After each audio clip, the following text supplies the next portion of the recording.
Rashid Abutika, KPR Jova dan Indah Julia Putri, di mana artikel kami berjudul Pengaruh Media Sosial terhadap penyebaran ujaran kebencian di kalangan remaja dan mahasiswa.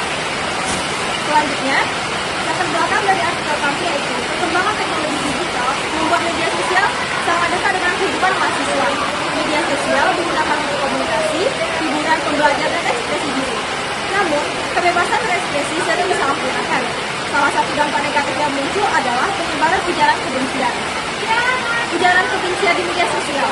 Ujaran kebencian adalah komunikasi yang menyerang individu atau kelompok tertentu berdasarkan identitas seperti agama, suku dan etnis, gender, dan kondisi fisik. Dapat berbentuk teks, komentar, gambar, video, dan meme. Konten ini mudah menyebar karena algoritma media sosial. Baiklah, materi selanjutnya akan disampaikan oleh rekan saya.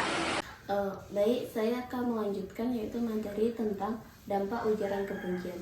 Di dalam dampak ujaran kebencian yaitu termasuk dampak psikologis, stres dan kecemasan, rasa tidak nyaman, dan kelelahan emosional. Dampak sosial, konflik antar pengguna, menurunnya sikap toleransi, enggan berpartisipasi dalam diskusi. Materi selanjutnya yaitu tujuan penelitian. Dan yang pertama, mengetahui persepsi mahasiswa tentang ujaran kebencian.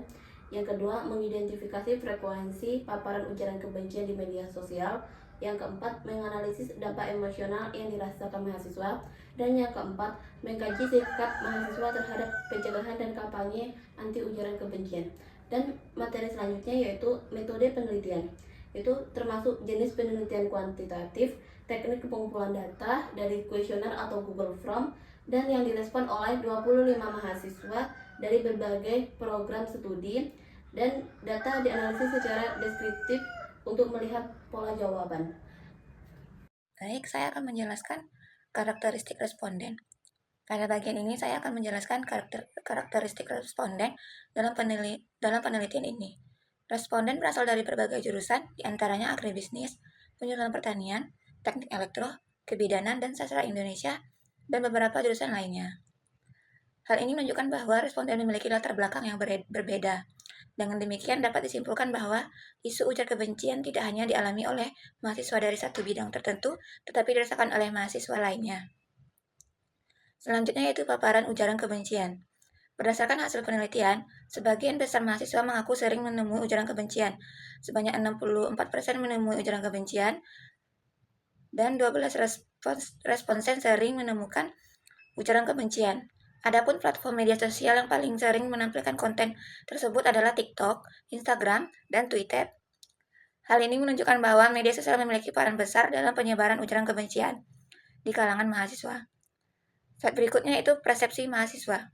Pada bagian persepsi ini, hasil penelitian menunjukkan bahwa 96% responden merasa mampu membedakan antara kritik yang membangun dari ujaran kebencian.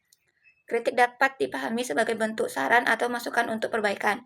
Sementara itu, ujaran kebencian dianggap sebagai sesuatu yang tidak etis karena menyerang identitas tertentu dan dapat merugikan individu maupun kelompok. Hasil ini menunjukkan bahwa secara umum mahasiswa sudah memiliki pahaman yang cukup baik mengenai batas antara kritik dan ujaran kebencian. Baiklah, materi selanjutnya akan disampaikan oleh rekan saya.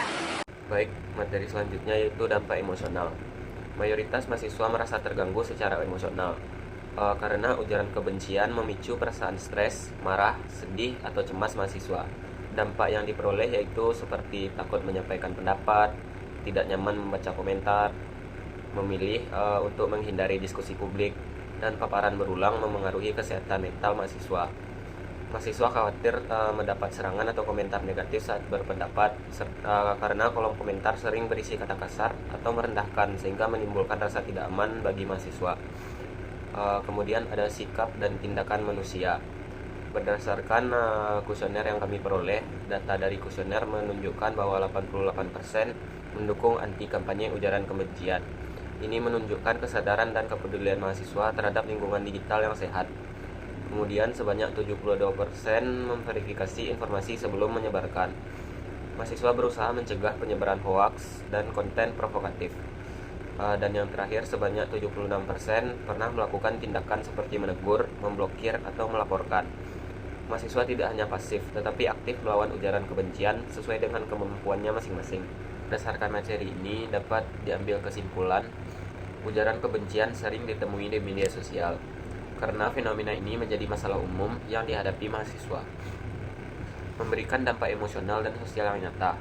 Dampak terasa pada kondisi mental dan interaksi sosial mahasiswa. Kemudian literasi digital mahasiswa yang cukup baik.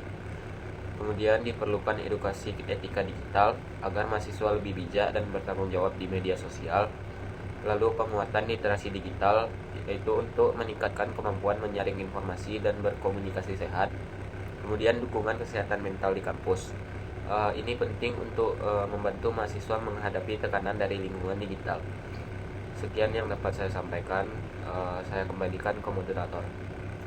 Sekian dari hasil artikel yang telah kami buat. Maaf jika ada kesalahan. Terima kasih. Kami akhiri. Assalamualaikum warahmatullahi wabarakatuh.